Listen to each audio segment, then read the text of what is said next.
Hola seres auténticos, soy Manuel Marco, autor de la trilogía Tu despertar comienza, y hoy quiero hablaros sobre la filosofía de vida que yo tengo y cómo responde a la pregunta de qué hacemos en este mundo. Lo primero que os voy a pedir es que os quedéis hasta el final del vídeo para entender el conjunto de lo que explicaré. Aprovecho para pediros que me sigáis si aún no lo habéis hecho y me dejéis un me gusta para apoyar el contenido, que ayuda un montón. ¿Qué hacemos en este mundo? Es un planteamiento genérico que puede responderse desde distintos tipos de creencias y perspectivas. Por ejemplo, un biólogo te expondrá que el sentido de todo ser vivo es reproducirse para perpetuar su especie.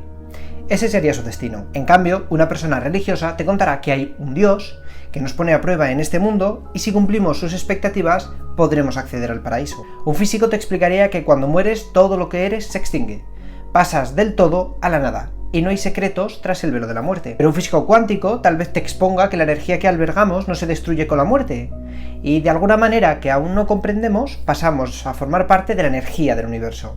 Todos estos puntos de vista tienen algo en común, y es que ninguno sabe realmente qué sucede cuando el corazón deja de latir y nuestra esencia se disipa. Antes de revelar cuál es mi creencia respecto a la vida y la muerte, quiero contaros qué conocimientos ha albergado la humanidad sobre este enigma hasta el día de hoy. Nadie ha vuelto de la muerte con las pruebas fehacientes para responder a esa pregunta, pero sí hay una infinidad de pruebas indiciarias que nos permiten ver parte del conjunto.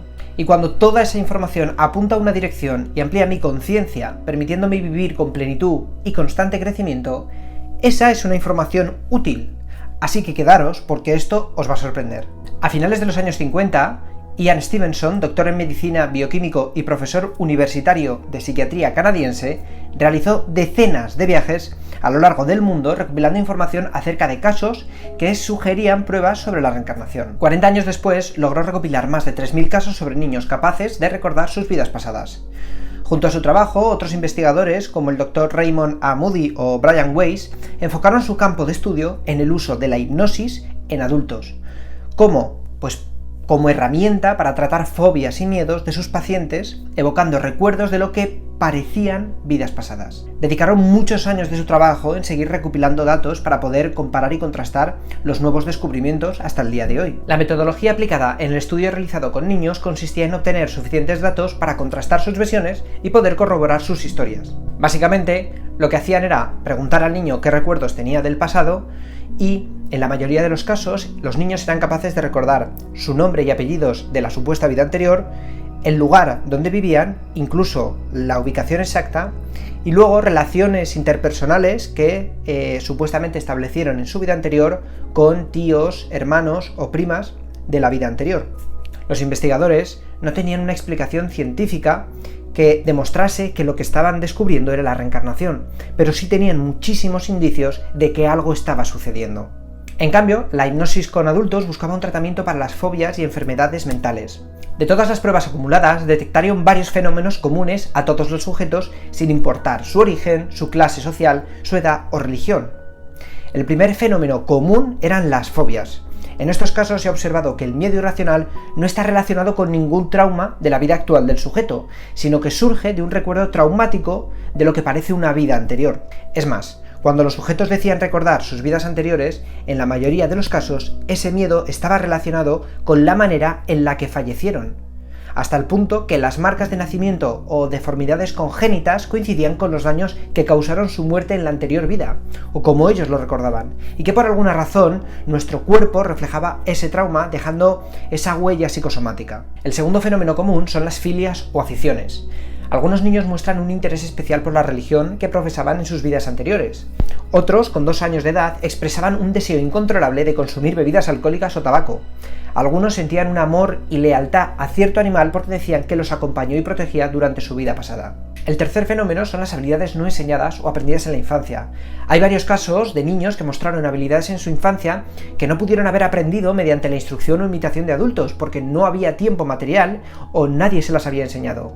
De alguna manera ya venían con la habilidad aprendida. Por ejemplo, hay casos de niños que tienen experiencia en motores de barcos, en máquinas de coser, en instrumentos musicales y un largo etcétera. El cuarto fenómeno son las relaciones entre padres e hijos.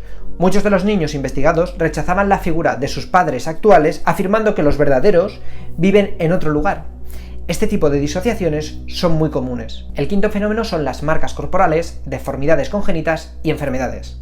Aquí os daré un dato: el 35% de los niños que recuerdan vidas previas tienen marcas o defectos de nacimiento. En un estudio de Stevenson a este respecto, en 43 de 49 casos consiguió un documento médico post-mortem donde se confirmó la correspondencia entre las marcas de nacimiento y las heridas que causaron su muerte en la vida anterior. Hay otras evidencias que no son tan comunes pero son sorprendentes, por ejemplo la xenoglosia, que consiste en hablar una lengua, un idioma que jamás se ha aprendido, y en la mayoría de los casos está documentada en niños, aunque también se ha dado en adultos después de sufrir experiencias cercanas a la muerte. Recapitulando, todos los datos que os he compartido se basan en la metodología científica, representada por grandes investigadores de su campo. Esto que te acabo de contar es el resumen de miles de casos que reflejan puntos comunes que dan que pensar, al menos, la posibilidad de que la reencarnación sea una parte de nosotros que aún no entendemos. La decisión de en qué creer es algo individual, pero mi obligación es traeros esta información para ampliar vuestra conciencia. En mi sistema de creencias he instaurado la reencarnación como una realidad, porque me enfoca en mejorar y conquistar mi mejor versión. Si os interesa el tema, haré una segunda parte de este vídeo explicando cuál es el propósito de la reencarnación y qué pasos debemos dar para cumplir ese propósito. Para los que ya tenéis mi trilogía, podéis aprender mucho más sobre este tema en la primera y tercera novela. Os quiero animar a que busquéis más información sobre este tema y os voy a dejar la referencia de varios libros para que apoyéis este conocimiento y que con toda esa información actualicéis, si lo consideréis oportuno, la visión sobre la vida y la muerte, y que gracias a esa perspectiva concebáis la muerte como un viaje a otro comienzo. Como siempre, espero haberte ayudado. Si tienes alguna duda, escríbeme en los comentarios, sígueme si no lo has hecho todavía y déjame un me gusta que me ayuda muchísimo. Si deseas aprender más y tener una herramienta a la que poder acudir siempre que lo necesites, acompañándote en tu despertar espiritual y ampliando esa sabiduría y trucos, te invito a que compres mi trilogía en mi página web, cuyo enlace estará por aquí debajo. Pasad un día estupendo. Chao.